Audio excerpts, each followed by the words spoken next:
밤 11시 52분. 침대에 누웠는데 눈이 말똥말똥합니다. 핸드폰 화면을 끄고 다시 켜고 또 끄고 천장을 봅니다.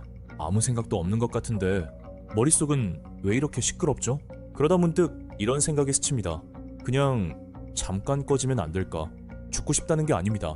그냥 잠시 존재를 일시 정지할 수 있다면, 알림도 내일 회의도 그 사람의 표정도 전부 그냥 멈춰버리면. 지난 영상에서 이 감정의 정체를 다뤘을 때 정말 많은 분들이 댓글을 남겨주셨습니다. 그 중에 이런 말이 있었어요. 존재가 무로 돌아갔으면 좋겠다고 꽤 어릴 때부터 생각했습니다.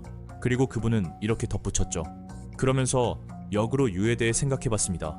왜 있는가? 왜 존재하게 되었는가? 이 질문. 사라지고 싶다는 마음이 결국 존재 자체를 향한 질문으로 뒤집힌다는 것. 오늘은 바로 거기서 시작하겠습니다. 이 감정을 이해하기 위해 하나의 비유를 가져오겠습니다. 도시 전체에 전기를 공급하는 전력망. 평소엔 잘 돌아가다가 수요가 공급을 초과하는 순간 딱 하나의 일이 일어납니다. 두꺼비 집이 내려갑니다. 전기가 끊기는 게 아니에요. 시스템이 스스로를 보호하기 위해 차단하는 겁니다. 사라지고 싶다는 감각은 바로 이 두꺼비 집이 내려가는 순간과 닮아 있습니다. 그런데 두꺼비 집이 왜 내려가는지를 이해하려면 전력망에 무엇이 흘러들어오고 있는지를 먼저 봐야 합니다. 여기서부터가 진짜 핵심이에요. 키르케고르는 인간을 이렇게 정의했습니다. 자기 자신과 계속 관계를 맺어야 하는 존재.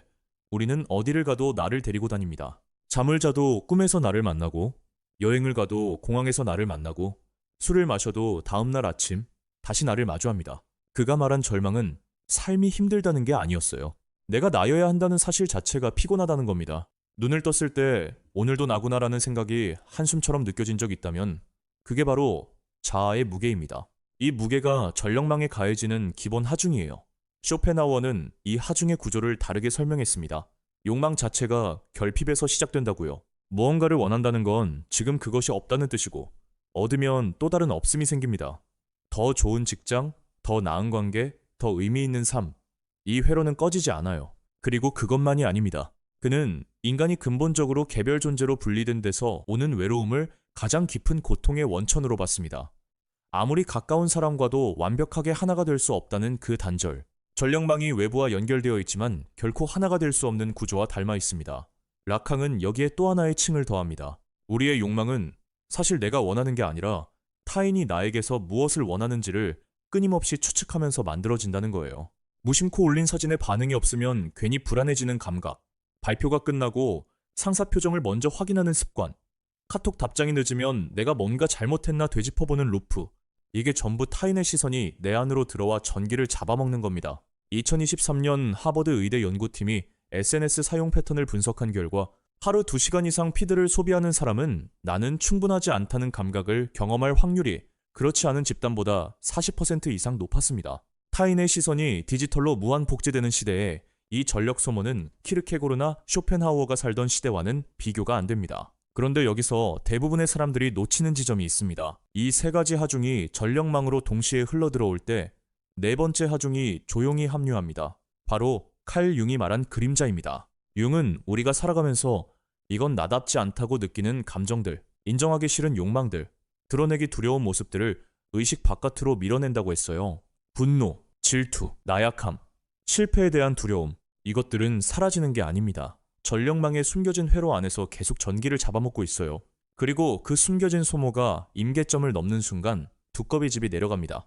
사라지고 싶다는 감각이 찾아왔을 때 우리가 지우고 싶은 게 사실 나 전체가 아니라 내가 오랫동안 억눌러온 나의 일부일 수 있다는 겁니다. 그 숨겨진 회로에서 새고 있던 전력이 드디어 감지된 순간이에요. 자아의 무게, 끝없는 욕망의 회로, 타인의 시선, 그리고 억눌린 그림자. 이 네 가지가 동시에 전력망으로 흘러들어오면 어떻게 될까요? 2019년 스탠퍼드 신경과학 연구팀은 만성 스트레스 상태의 피험자들에게 반복적인 과제를 부여했을 때 일정 시점부터 결정을 내리는 뇌 영역의 활동이 급격히 줄어드는 걸 발견했습니다. 연구팀은 이 상태를 인지적 동결이라고 불렀어요. 아무것도 하기 싫고 아무 생각도 하고 싶지 않은 그 감각. 뇌가 이미 스스로 전원을 내리고 있는 겁니다. 고장이 아니에요. 과부하된 전력망이 스스로를 보호하는 방식입니다. 그렇다면 이 전력망이 진짜 원하는 게 뭔지 감각 차단 연구가 흥미로운 단서를 줍니다. 고농도 소금물이 채워진 밀폐된 캡슐 안 완전한 어둠과 완전한 침묵. 체온과 같은 온도의 물 위에 몸을 맡기면 빛도, 소리도, 중력도, 온도 차이도 사라집니다. 이 경험을 마친 사람들 대부분이 같은 말을 했어요. 사라지고 싶었던 게 아니라 그냥 쉬고 싶었던 거였구나. 존재를 끝내고 싶었던 게 아니라 존재에 부과된 하중을 잠깐 내려놓고 싶었던 겁니다. 여기서부터가 진짜 핵심입니다. 우리는 흔히 이 욕망을 소멸로 해석합니다. 하지만 그 밑바닥을 가만히 들여다보면 거기엔 소멸의 언어가 아니라 면제의 언어가 있습니다. 이 역할에서 잠시 내려오고 싶다. 이 시선으로부터 잠깐 자유롭고 싶다. 설명하지 않아도 되는 곳에 있고 싶다. 당신이 끝내고 싶은 건 존재가 아니에요. 존재가 지금 당신에게 요구하는 형식입니다. 불교 철학이 여기서 흥미로운 시각을 제공합니다.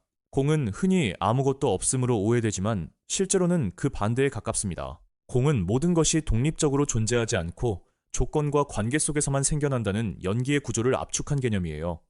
지금의 나는 고정된 실체가 아니라 수많은 조건들이 지금 이 순간 이렇게 맞물린 결과라는 겁니다.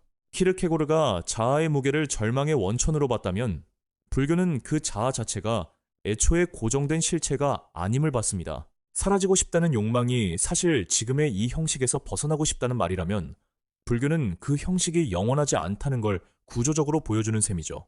그리고 융은 여기서 한 발 더 나아갑니다. 그가 말한 개성화는 억눌러온 그림자를 없애는 게 아니라 그것을 자아 안으로 통합하는 과정입니다. 숨겨진 회로를 끊어내는 게 아니라 그 회로가 왜 거기에 있는지를 이해하고 전력망 안으로 정식으로 편입시키는 거예요.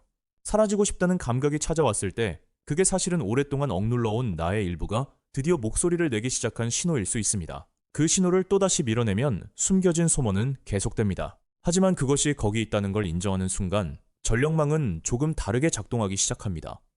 댓글을 남겨주셨던 그분도 비슷한 경로를 걸었습니다.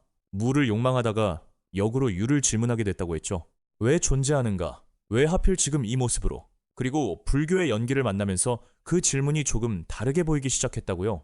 내가 지금 이렇게 존재하는 건 수많은 조건들이 이 순간 이렇게 맞물린 결과이고 그 조건들은 계속 변한다는 것. 숙명은 순하게 받아들이되 향후 내 행동은 선택할 수 있다는 것. 이게 허무주의와 다른 지점입니다. 전력망이 지금 이 구조로 연결된 건 내가 선택한 게 아니지만 다음에 어디로 전력을 흘려보낼지는 내가 고를 수 있다는 거예요.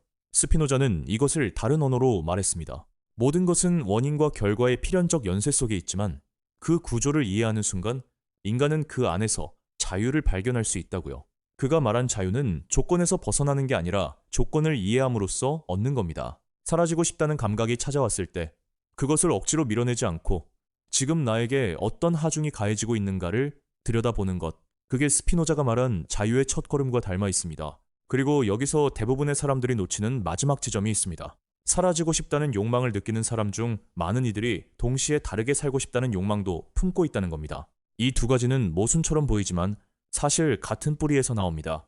지금의 형식이 더 이상 견딜 수 없을 만큼 무겁다는 것, 그리고 그 무게를 느낀다는 건 다른 무게를 상상할 수 있다는 뜻이기도 합니다. 전혀 아무것도 원하지 않는 사람은 사라지고 싶다고도 느끼지 않아요.